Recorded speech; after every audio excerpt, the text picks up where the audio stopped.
Hello guys, welcome back to another video. Today we are going to open a barrel and blade box. We're doing it in a terrible place because we have terribly rude neighbors and everything today is going terrible.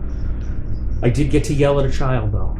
Yeah. I got to yell at a child, and not only did I not get in trouble, I got praised by the other parents in the neighborhood. Oh, hi PETA.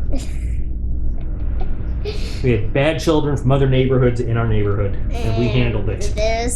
And there's a cat butt. Hi, cat butt.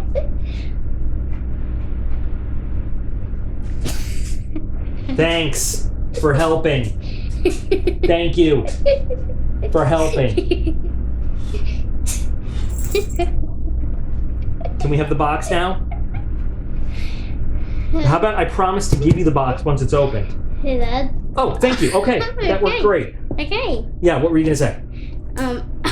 Never mind. Okay, so this is the level 2 box from Barrel and Blade for June. We're in June. Did you know we're in June? Yeah. You're out of school for the summer. That's how you knew. All right, so I want you to take this very carefully. I want you to put it in there, cutting away from yourself the other way. The other way. Turn the blade around. There you go. Cut the tape. Okay. Good job. I did a good job. Even though I just told you to cut away from yourself, I'd rather have this blade's got to go towards one of us. I'd rather have it go towards me than you. Okay, so PETA, you look comfortable up there. You watching? Okay, let's see what we've got. Looks like we got a whole backpack. Ooh. All right, grab that card.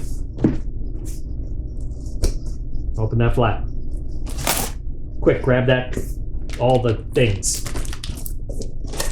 Looks like the big ticket item in this is a whole new bag. That's a big pack. All right. And PETA, for you, sir, I present to you this box. And a box of PETA. Go ahead. Go. Now you don't want the box. Figures. All right. So Barrel and Blade provides... Ethan, I'm so tired. Barrel and Blade provides us in level 2 with just a little bit more or better versions or more expensive versions of the stuff that comes in level 1. Today, in level 2, we get 1, 2, 3, 4, 5 items. In level 1, we get 1, 2, 3, 4, 5. So I would expect that in level 2, we get, so in level 2, we get a better bag, for example. This is great, because what it's been lately in level 2 is you just get more, but like this is a great example. In level 1, you get the DDT Night Stalker Sling Bag, which has a value of $40, but in level 2, you get the DDT Azimuth 72-Hour Adventure Bag, which has a value of $140. So you get a much upgraded piece of equipment that you do in level 1. I think other than that, everything is the same, in both boxes. So Operation 84 doesn't have a name. Level 2 features a Death Dealer Tactical Azimuth Bag, blah, blah, blah. Operation 84. So we're going to go through the items as they go on the card. My unboxing best buddy assistant is going to read us everything. We're going to start at the bottom. We're going to save that big fancy bag for the top. And Ethan, I'd like you to read me the very first item on the card. Camillus. Camillus. That's pronounced Camillus. It's a knife brand. Camillus. Camly Mini 5 folding knife. That was very good. It's the Cam Light. See, it's a joke. Like it's Camillus, but it's like a small little knife, so they call it Cam Light. So yeah, it's worth $16. Okay, so when they say it's worth $16, I think I've taught you this before. That's what they call the manufacturer's suggested price. And it's suggested retail price. That's what they tell what the company says this knife should be sold for.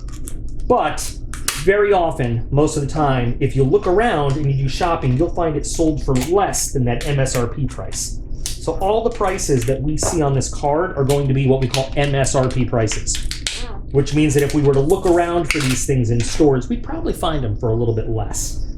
Now, I think that this is a plastic handle, a lockback knife. I'll inspect this. You inspect that. 440 stainless, but what kind of 440 we don't know. So let's see. It's a little guy. It's very light. It's tip down only, which I'm not a fan of. Feels like it has these plastic scales. Why don't you check it out? This There is you go. good. It's good for my tiny little hand. It is your size, huh? So, Pretty sure that goes on just like that. just like that? You want to try to do a paper test again? Or do you want me to do it? I'll try to do. I forgot how to hold it. Well, hold the money on the top. Now hold the knife. Yeah, you got it. Now just try to... You're doing so much better. Look at that. Here's your first try. You got it on your first try this time. That was very good. How'd that feel? Dude.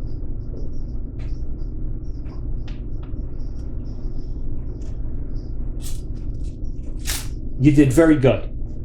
You got that first one really, really well. You're getting so much better. See, it's just a skill that you learn how to do. And it's like practice. It's just so smooth. Well, I have a lot of practice, that's all. Just a lot of practice. It is finished pretty nicely.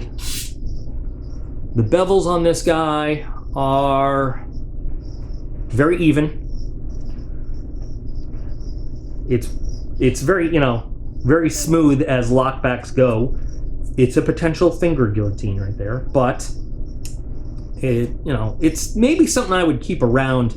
It's not something I would probably carry very much because it's very small. I would. You would because it's your size, but for me and my big hands, like if I were to put this in my whole fist, it just disappears. And also, I would use it for stuff. There was a thing on My arm? Oh, it's a piece of paper. I would imagine you'd probably be able to find this for, I don't know, $7 to $9.99 somewhere, as opposed to the MSRP price. If you're looking for just a small extra knife to throw in a bag, Camillus has a real hit or miss reputation these days. I'm not sure what the coating is either, but I have a feeling it's just more of a paint than anything else. Does it tell us? They say a carbonitride titanium non-stick blade. So if you want to fry an egg on it, go for it. But there we go. 2-inch blade, 5-inch overall. But it does have a lifetime warranty. It says designed in the USA, but whenever it says designed in the USA, they're specifically telling you it's not made in the USA. Otherwise, it would say made in the USA, not designed in the USA. Is this tape on my finger? Yeah, it is. There's tape on my finger. Anyway, there's item number 1. All right, what is next on the list, sir? The next item is the Birchwood Casey. Birchwood Casey. Yep, you're good. 12 target. MSRP is $6. $6. So it looks like we got just some standard targets. Open it? Yeah, be real careful to cut just in the plastic and not through the targets because we want to be able to see the targets. Smooth, very nice. You would probably pull it from there. Yeah. Go ahead, get them out. Both is just a really somehow big target. Like a really. Like just a folded one over and over?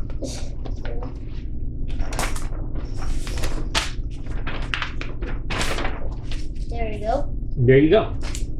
12 targets. It is just 12 targets. Very simple. Printed in the USA. I like that it's got different colors. It's not like some paper targets are all one color or just like one color and then the bullseye. But I like that it gives you different colors. For some reason, it reminds me of archery. I don't know why. I just look at it and I think archery, not shooting. Why do I want to hang this up on a wall and throw a knife at it? You could do that too. It could be for knife throwing. You could hang it on the backyard fence. And I could teach you how to, but I'm a terrible knife thrower. Like I could teach you how to, I might as well teach you how to throw a spoon at it. I mean, it's, but you know what? Your grandpa, my dad, is a great knife thrower. He could maybe teach you how to do that. So it is what it is. We got 12 of them and they are, will do what they're for. Targets of all kinds. So we've got that. So we'll put those here. What's next? I think this is what I'm holding. Is it? It is a Scent Away Max Lip Balm. Lip balm. Lip balm. No. 2-pack. MSR is $5. $5. So, moisturizes and smooths dry, chapped lips. Now, a lot of people think you really just need these in the winter. That's when people really do use a lot of lip balm. But actually, in like especially dry desert heat, I have a lot of experience in dry desert heat. This stuff can be really, really good. So this is basically, what does this look like to you? They kind of look like batteries. Battery, well, okay. But I mean, like, if you were to buy, I'm just trying to see if you'll call it something that I'm thinking. If you were to buy something that looks like this in a store, what would it probably be? Probably like in a 4-pack of lip balm. Okay, I just wanted to see if you were going to call it chapstick. I was just trying to see. But that's, you know. Chapstick? Yeah. It was just a test, like, to see if you would just call all lip balm chapstick or something like that. I don't know. But you know what lip balm is for, right? Yeah. You know where it goes? Yeah. On your nose and on your ears and stuff. Oh, I thought. Just kidding. I'm just. Want to smell I thought you always were supposed to eat it. That's for Marines. Yeah. That's for Marines only. Because they think it's crayons. Doesn't smell like anything. Can I put some on? You can. What do you think? You're lip balmy. Do you know why we would maybe want one that doesn't smell like anything? To just make our lips not chap up or like. Well, that's what lip balm is for. That's true. But why would you want this instead of maybe like chapstick that has scents and flavors? What would be important about having one that has no smell and it says Hunter Specialties? What do you think is important about that? To make sure when you're hunting that no animals that you're trying to hunt can. Excellent. Really good. Yeah, because animals are very good at smelling what does not belong in their area. And if you're trying to hunt, and this also applies to hunting people in, say, a war zone somewhere, if you're trying to be sneaky, you don't want anything that smells out of place. And animals especially, though. But if you're trying to be, let's say, do some reconnaissance or something, you don't want anything that the other guys might smell and be like, that's why when we did kind of long-range, sort of long-term patrol stuff, we didn't wear deodorant and things like that, because deodorants often have smells with them. You don't want anybody to be like, is that Old Spice? Right? Yeah. So anyway, yeah, so that's why it's scent away. So you can put it on and animals won't smell it when you're off in the woods or wherever you are. What are you trying to do? That's good. Went under the table. Got Thanks. 9-pointer. Okay, so what's next? First. Oh, you want to get rid of that? You just, Go by. well, it's got to be out here. What's next? Okay. The next thing is a Scentaway Max Field Wipes. The MSR is $6. $6. So, what do you think these are, basically? Wipes. Kind of like, these are basically baby wipes. These are baby wipes for an adult butt. You can use these to clean up under your arms or just clean your face or whatever when you're out in the woods. But again, they don't have any smell. They also contain aloe and vitamin E to keep your skin feeling fresh and baby butt soft. You ever felt a baby's butt? I am going to leave. You used to be a baby with a butt. I am leaving this video. Scent control. All right. It is, I don't think we need to go through it very much, but set of wipes. And I like this better. Like, I always hate when they give you like one giant overall body wipe. I'm like, why don't they just give you a set of wipes then? I'd rather have this than just the one giant wipe. Okay. We've got that. And then, so I'm noticing that I'm like a field hunting theme going on here. Oh, are you back from being embarrassed because I said baby butt? Okay, we've got one more item. It's the big one. DDT Azimuth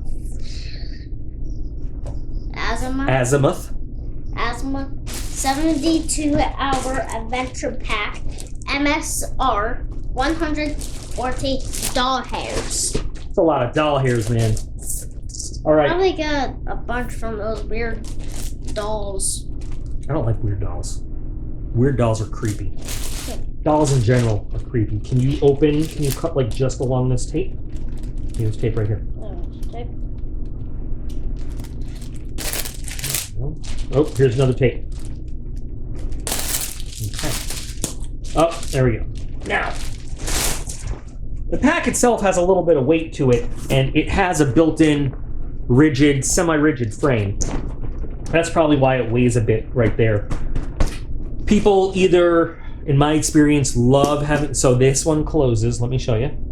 This is called the lockback. This one has the potential to hurt yourself a little bit on. So what you do is you hold it very carefully and you squeeze this down, and that lets the blade, see how it hangs down?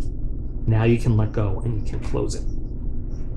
It's one of the safest locking systems to keep it open, but you could accidentally get your finger caught in it, closing it. So hold it on its side. Now use your hand to push that button down. It takes a little bit of strength to push that button down on purpose. And if you can't do it right now, we'll work on it. But I want to get the bag done, so I'll help you with it a little later. Oh, you did it. Good job. Nice. So in my experience, people either really love having an internal frame or absolutely hate it. Having the internal frame means, in case anybody doesn't know, that the bag will hold its shape. You won't have to put it on, say, the old external aluminum Alice type frame or anything like that. You can pack the bag up and it will basically provide that rigid support so that as you're filling it up, you don't have to worry about it flopping over. You see exactly how much room you have. And that also goes to weight distribution and support while it's on your shoulders. It looks like it can... where's the chapstick? You called it chapstick. Haha. So I think these are to hold stuff that's kind of like this size. It could, yeah, it absolutely could do that. And it also lets us hook on other pieces of equipment to it that are made for that kind of system, which we'll talk about. So on the back, we have no quick release on the straps, which is odd. There's so much a lot of other features. You'd think that there'd be some quick release on the straps, but there's not. But there is a decent amount of padding, not great padding, but a decent amount of padding on the straps. And they're nice and big, so no matter how loose or tight you make them, you always have padding on your shoulders, D-rings, sternum strap, and webbing to attach stuff to. Kidney pads here on the strap, not just, some of these just have straps that go around the lumbar, but this actually has nice kidney padding and lower back padding and padding for the back itself. And it's pretty good padding. All right, Ethan's playing with the quick release buckles for cinching everything down as we go.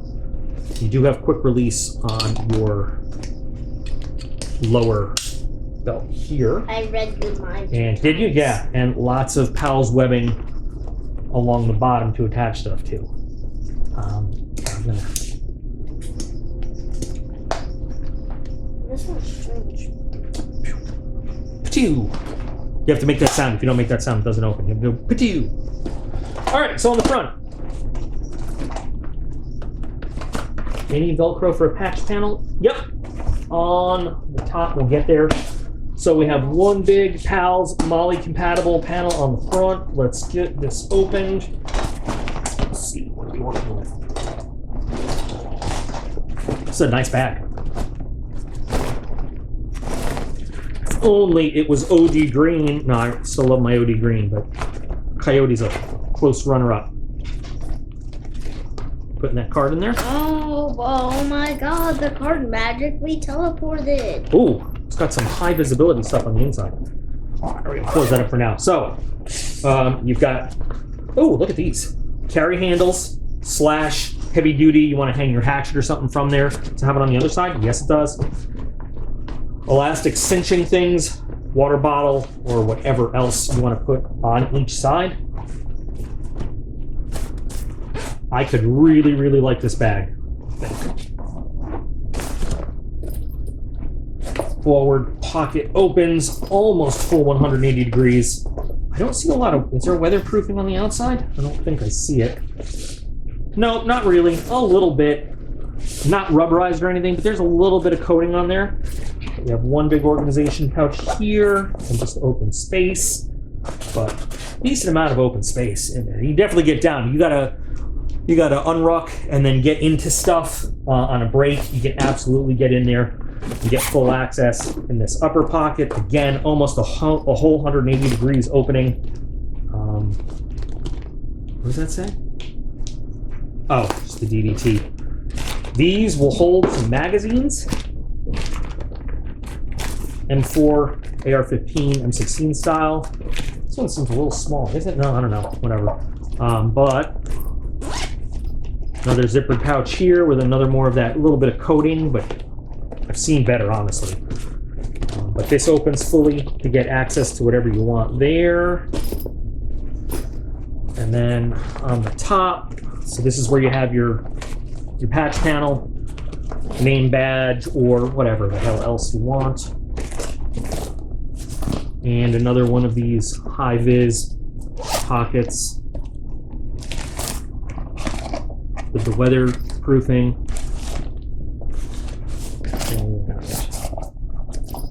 So lots of access to your external pockets, which is pretty good. I like that. Like that a lot. Big padded carry handle on the top with some D-rings if you want to attach, another strap over your shoulder, or just, ooh, is this leather? That's probably fake leather, but, or just to attach some more gear to it. You've got, looks like a pass-through for a hydration system on both sides, which is nice. That's like a camelback. That's a hydration system. You look like you want to put it on and walk around. I do. Well, we're almost there. Let's see. Okay, here's the other zipper. So we got two full metal zippers here. Wow. They really wanted you to go full high vis when you open this thing up. PETA, you could fit in here nicely and we could just carry you around. So very deep interior. You've got elastic pocket here with a good amount of give. So hanger, I don't know if you're gonna be able to see it, hanger for your hydration system right up here. Is this a separate? Oh, you can remove this plastic insert for your frame. Let me turn it around. So you've got this rigid plastic insert and you can remove it. It feels like there's a steel rod that goes through here to help hold the shape. So you can remove this if you'd rather have a non-rigid pack. And it stretches all the way down through there. So the rod is on the plastic. So you have two options. I need to take your hand out. So you can either just remove the metal rod that goes in, and that's connected to the plastic, or you can take out the whole plastic insert here. That's kind of cool that you can do that. If you do that, that's just a whole nother pocket for more stuff. You can still put stuff in this pocket, by the way. Change of clothes, whatever. So you can put your hydration system in here, or just whatever else, or you can just hang it. There's two clips for hanging if you need to choose one side or the other. And like I said, you've got these pass-throughs for your tube. I really like this bag. Very deep interior there, more elastic pocketing there on the inside, and then we open to a separation down at the bottom. I love the high-vis interior, I don't know why. And then another on the top. Now these are they're just for the sake of separating out pockets. They're not, I mean, it's nylon, but it's not like real super tough nylon. The zippers don't look like real super tough zippers, but that's probably why they're all internal. And so you got another two separations going on there. And then all along the sides, more PALS webbing for your MOLLE compatible gear. And then we've got the cinch straps to cinch it down if you're not filling it up all the way. I really like this pack. I'm not sure what we'd find it for if we looked for it on Amazon, but I like the compatibility with other systems that you can put on it. I love the fact that you could, veteran owned and operated. Cool. I like that you have the option of going rigid or non. There are certain situations where I might want to do either. depending on, like if I was gonna fly with this, I'd probably go non-rigid so that I could better compress it up and get it to stick either under a chair, under a seat, or up at an overhead. But if I was actually going for like a trek, if I was really gonna take this out into the field and it was going to be a patrol pack, I'd wanna have that rigid insert in there for all the benefits that an internal frame could give me. But this is certainly a well thought out pack. The stitching looks pretty good. Double stitching all where it needs to be. And then we got another set of webbing on the bottom, attached bedrolls, ponchos, whatever else. I like this. I'm very happy with this pack. And then the other stuff, not being a hunter myself, and again, I always say it had nothing to do with moral choices. I'm a meat eater, and we dip skulls at the shop and everything, so it has nothing to do with, I don't support hunting or anything. I just never had the opportunity to go hunting. That's all it comes down to. But not being a hunter myself, these to me would just be convenience items, but I'm sure that to the hunting crowd, these could be much more important. This knife is kind of, I don't know. Nah, I'd like a much better knife. But we have the barrel and blade knife of the month to look forward to. What? What's wrong? Oh. What happened? I let the chinch out. The chinch went back in. Oh. Okay. These would, so these wouldn't be used, but I guess the whole scent away issue, the whole non-scent, to me they're neither here nor there. But they would be used, is what I'm saying. So, and of course, everybody can use some targets for brushing up, like Ethan said, whether it's knife throwing, whether it's archery, whether it's actual guns at the range, or even a crossbow, slingshot, BB gun, whatever. Always good to have some more targets to use. So, not the best box, not the best box I've ever put together, but it's a decent box, and I love this pack. And I kind of want an excuse to totally fill out this pack and go do some stuff. Not that I'm in the physical shape to do it right now, but I want it. I want to do it. So, Ethan, what's your favorite part of this box? I could almost fold you up and put you in this pack. Almost. If you were just a little smaller. Yeah. Well, maybe not that pocket, but... This one. Yeah? Yeah. Very cool. So what is your favorite part of this box? How do you guys feel about it? So fellow Barrel and Blade subscribers, non-subscribers just watching. I know we have a lot of people that watch the unboxings, not necessarily because they're into the box, but they just want to see the items in it because they don't want to subscribe to the box, but they like to see things that maybe they want to buy individually. What do you guys think? What would you buy from this box on its own? I would buy this bag. I would spend the money on this bag for sure. I love my Voodoo Tactical, the improved Matrix, but this I think is a step up, not talking quality or anything like that. The Matrix is more of a day pack, maybe an overnight bag. You're gonna get scratched in the face if you keep messing with the cat like that. But this is, like they said, this is a great 72-hour or a patrol bag. I like this a lot. So I think the two of them would be great, are gonna be great for me to have kind of side by side in a lineup. So I can't wait to hear from you guys. As always, there's a link to Barrel and Blade in the video description. It is one of the longest running subscriptions that I've ever had. I have personally shelled out thousands and thousands of dollars to Barrel and Blade because they are awesome. Let me hear from you guys. What do you think? So, do you have any last minute words, Ethan? Skibbity. Not that words. Do you have anything last minute to say, Ethan? This is a good box. You like this box? Yes. You could sleep in that. You could sleep in that box. You could curl up in that box and sleep if you wanted. Okay, guys. All right. See, you could fit in that. So Peter's mad. That's his box. So anyway, thanks guys for spending some more unboxing time with us. Remember that you guys are all absolutely awesome, and we appreciate every single one of you. I hope that box is comfortable, and we'll be back again real soon.